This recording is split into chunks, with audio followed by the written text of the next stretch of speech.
그리고 일간은 일이라고 하는 것은 변하지 않는 거예요. 그래서 너는 변하지 않는다. 지정이 되었다는 거죠. 나에게 맞추어서 변하지 않는 게 아니라 원령에 맞추어서 변하지 않는 거예요. 우주에 맞추어서 변하지 않는 거예요. 자연에 맞추어서, 시간에 맞추어서, 옆에 있는 사람에게 맞추어서 변하지 않는 항심을 가진 것이 일간이라고 하죠.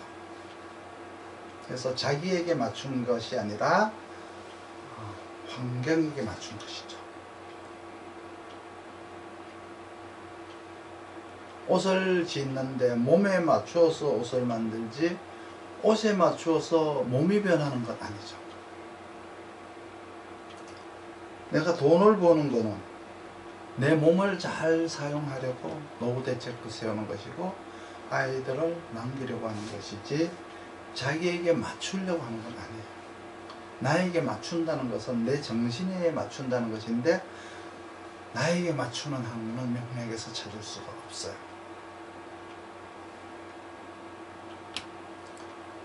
수행을 해야 하는 것과 수양을 해야 하는 것은 이제 유교에 있어요. 연양은 도교에 있고 수행은 불교에 있어요. 그리고 신앙과 어떤 믿음을 가지려면은 기독교에서 찾으셔야죠.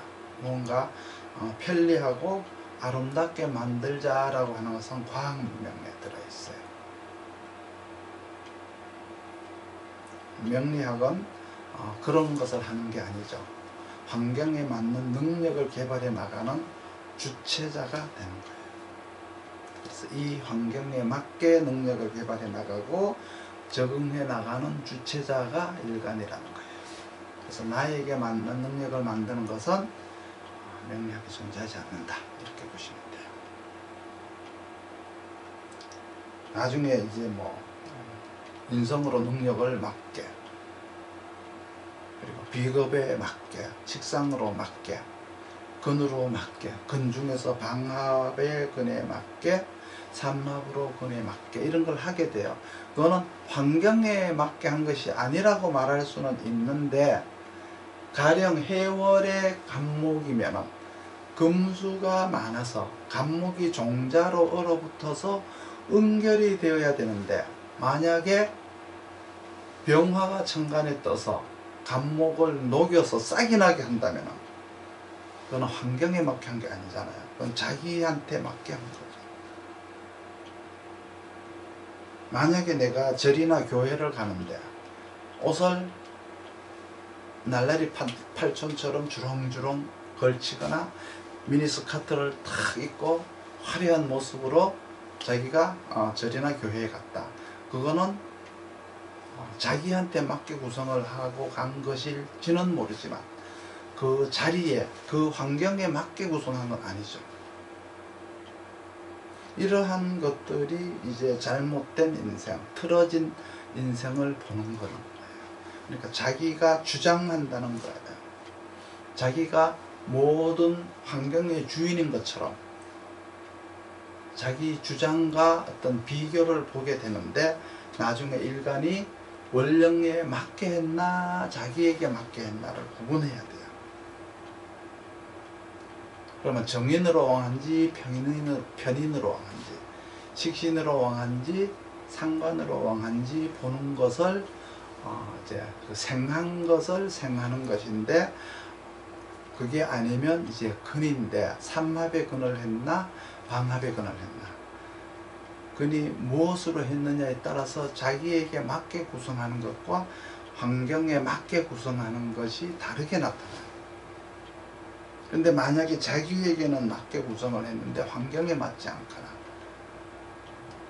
그러면 당연히 이혼을 한다거나 직장을 그만둔다거나 이런 일이 발생하게 되겠죠. 환경에 맞게 구성을 하면 당연히 여자는 조강지처가 되어야 되고 남자는 백마탄 왕자가 되어야 되겠죠. 그런데 자기에게 맞게 구성을 하면은 독불장군이 되어야 되고 꽉 막힌 사람이 되어야 돼요. 이렇게 명리학이 구성이 되어 있는 거예요. 풀을 베러 가면은 낫을 들고 가야지, 그 풀을 갖다가 이렇게 뿌리채 그냥 뽑아버리겠다고 삽을 들고 가는 사람들이 많아요. 그러면 환경에 맞게 안 한 거죠.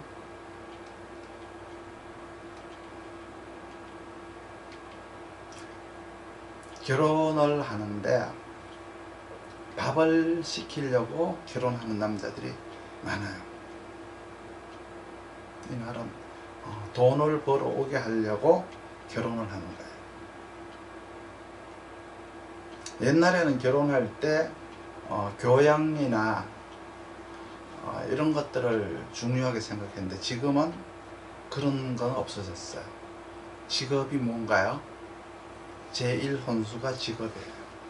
연봉이 얼마죠? 그러니까 결혼도 하기 힘들고 살아가기도 빡빡해졌어요. 재혼하는 것도 마찬가지죠. 돈은 얼마나 모아 놓으셨어요? 어디 아픈 곳은 없어요? 이런 걸 묻죠. 이렇게 자연은 음이 먼저 일어나서 양인 남자가 움직이는 것이지 양이 먼저 끌어가는 게 아니었어요. 여자가 현명해야 양인 남자가 처세를 하러 가는 거예요. 만약에 남자의 처세의 바탕에는 음인 음덕이 있는 것이니까 만약에 남자가 실수를 한다면은 음인 여자의 잘못이에요. 밤이 먼저 나왔지 낮이 먼저 나온 게 아니에요. 밤이 있어야 낮이 있어요. 태초에는 암흑 시대에서 밝은 시대가 나온 거지 밝음이 먼저 나온 게 아니거든요. 이거를 구분하고 나서 명리를 공부하러 가면 돼요.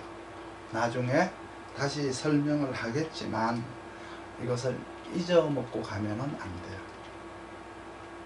가령 원령은 환경인데 원령에 음령이라고 하는 조후도 있고 오행이라고 하는 글자도 있고 그 원령에는 용신도 있고 육신이라고 하는 글자도 있고 또 그곳에는 격이라는 글자도 있어요.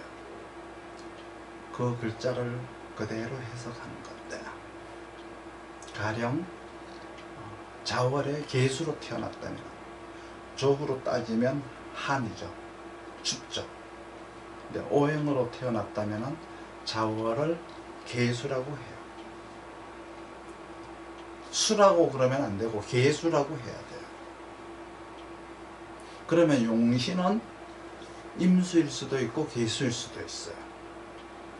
그러면 자월은 계수라고 하지만 용신은 임수일 수도 있다는 걸 아셔야 돼요. 그리고 계수가 식신이다 그러면 또 해석이 달라져야죠. 계수가 격이라고 하면 달라져야 되고 계수가 식신일 때, 계수가 오행일 때, 계수가 음양일 때, 한할 때, 자월일 때, 식신일 때 각기 다 해석법이 달라지겠죠. 이렇게 많은 구분법들이 글자 하나에는 많이 나오게 돼 있어요. 그리고 또 조우도 해설을 해야죠. 가령 자월에 태어났다.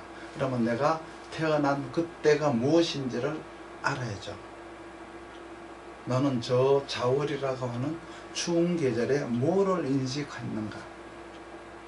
그걸 사주로 봐야 돼요. 어떤 사람은 병화로 인식을 하는 사람이 있을 것이고 어떤 사람은 무토로 인식을 했을 것이고 어떤 사람은 인으로 인식했을 것이고 어떤 사람은 갑으로 인식을 했을 수도 있다. 어떤 사람은 오로 인식을 할 수도 있다. 단계별로 이렇게 인식하는 방법이 다 다르죠. 해월이다 그러면 춥다 중에서 아주 혹한의 추위는 아니에요. 그러면 너는 인식을 무엇으로 했느냐? 인식하는 것 중에서 5개 중에 하나라도 있느냐 없느냐예요.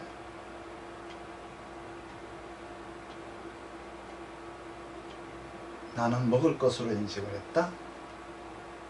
나는 그 중에서 중요한 사람을 인식했다. 나는 환경을 떠나는 것으로 인식했다. 나는 여기에서 능력을 만드는 걸로 인식을 했다. 나는 이곳에서 이 환경을 이용해 먹으려고 인식을 했다. 이러한 인식들의 내용 자체가 다 달라요.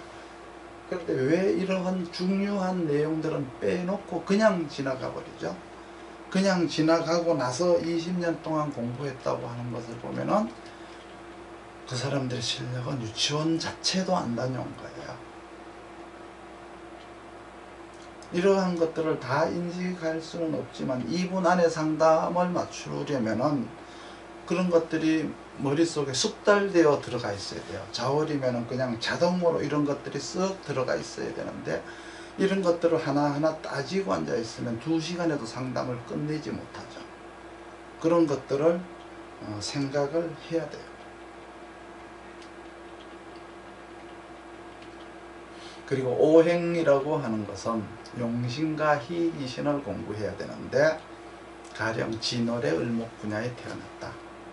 그러면 용신이 을목이에요. 그러면 을목이 무엇이다, 병화는 무엇이다, 탄생 경로를 알아야 돼요. 어디에서 탄생해서 우리가 무슨 명령을 받았는가. 그런데 그런 거 싹 무시하고 아들 낳았다 그러면 녀석 장군감이야, 딸이다 그러면은 아유 공주감이야. 그 다음에 할 말이 없어요. 아들을 낳았는데 얘 쫄병감이야 할 사람은 없죠. 딸을 낳았는데 얘는 그냥 설거지나 해야 되겠다라고 하는 것은 없어요. 그렇듯이 그런 형상들을 수천 년을 보면서 살핀 것을 응찰이라고 해요. 응찰. 그러면 이름을 붙여줄 것인데 그 경로가 무엇이냐 이죠. 너는 평생 시장에 나가서 살라고 명령을 내린 것이 사령용신이다. 너는 만약에 진월에 을목으로 태어났다 그러면 너는 사람들과 소통관계에서 소통을 원활히 하고 행정과 어떤 정책 분야에서 일을 해라 라고 하는 것이 사령용신이라면 그것이 너에게 임무를 내리겠다. 네가 그것을 알고 있어라 라고 해서 사라고 해요. 사. 그리고 령이라고 하는 것은 명령을 내린 걸 얘기하는 거죠. 그래서 사령. 그러면 그 일을 평생 해야 되겠다라고 이제 일간은 습득을 해야 돼요. 이렇게 일간의 의지를 용신이라고 하죠. 그래서 사령용신. 이렇게 너에게 임무를 내리겠다. 너 그것을 알고 있어라 라고 하는 게 사령이에요. 그거를 이제 수천 년 동안 보고 이거를 응찰을 해서 거기에 이름을 붙여야 되는데 그 경로가 무엇이냐 이걸 알아야 되는 거죠. 그럼 용신과 희귀신으로 업무를 수행하는 또 능력을 알아야 돼요. 원령은 이렇게 구성이 되어 있다. 그런 다음에 상생상극을 해야죠. 상생상극을 하는 이유는 능력을 만들었으면 경쟁력이 없으면 안 되니까 일단 상극으로 경쟁력이 있는지 상생으로 생존력이 있는지 알아야 돼요. 상극을 했으면 경쟁력이 있구나. 금과 목 중에서 금이 있으면 가치 생존력은 있는데 활용 생존력은 좀 덜하네 라고 이제 생각을 해야 되겠죠. 그럼 나 언제 돈 벌어요? 하고 이제 물어보겠죠, 손님이. 그러면 내가 그 환경 속에서 살면 그것이 바로 나인 거예요. 가령 진월의 을목이다. 을목이 사령이다. 그러면 내가 그 을목이 되는 거예요. 그리고 나서 격을 봐야죠. 무토일간이 을목이 격이다. 그러면 정관이다. 그러죠. 그러면 정관격은 신분과 지위를 가지는 것으로 쓰는데 권한이 나누어지는 것이니까 그것이 이제 희귀신에 따라서 권한이 나누어지는 거예요. 상신이 있으면, 기신이 있으면 혹은 구신이 있으면은 이 격과 이 기신과 상신과 기신, 그리고 기신에 대한 구신, 이런 것까지 이제 이렇게 쫙 5단계로 또 나누어야 돼요.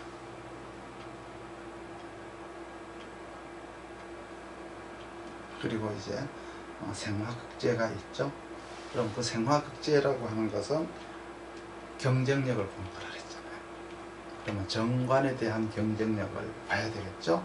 정제가 있으면 권한에 대한 경쟁력이 있을 것이고, 생화가 있으면 다시 인성을 생겨주면 권력 유지에 대한 능력이 있는 거겠죠.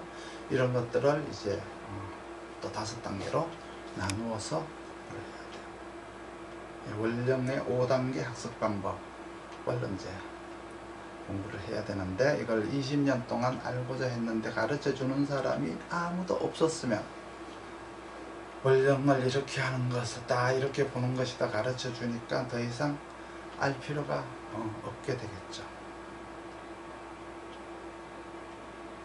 그러면 이 5개 중에서 어떤 것이 내한테 중점적으로 다가와 있는지 파악을 해서 그 부분을 집중적으로 개발을 해내는 거예요. 그런데 중화를 맞춘다는 핑계로 간목을 경금으로 찍어야 한다는 게 있어요. 집에서 피아노만 치면은 1등 할 아이한테 자꾸 자질 없는 국어 공부를 시키는 엄마가 있어요. 이거는 중화가 아니에요. 개구리는 개구리처럼 살면 되고 악어는 악어처럼 살면 되는데, 악어는 악어처럼 개구리를 잡아먹고 살면 되잖아요. 근데 왜 악어하고 개구리하고 자꾸 화해를 시키려고 하죠? 그냥 적자생존의 원칙이 어긋나는 거죠. 이건 명리학이 아니에요. 즉 적자생존의 원칙이 명리학이거든요. 그러니까 이 명리학이라고 하는 것은 참 치열한 학문이에요.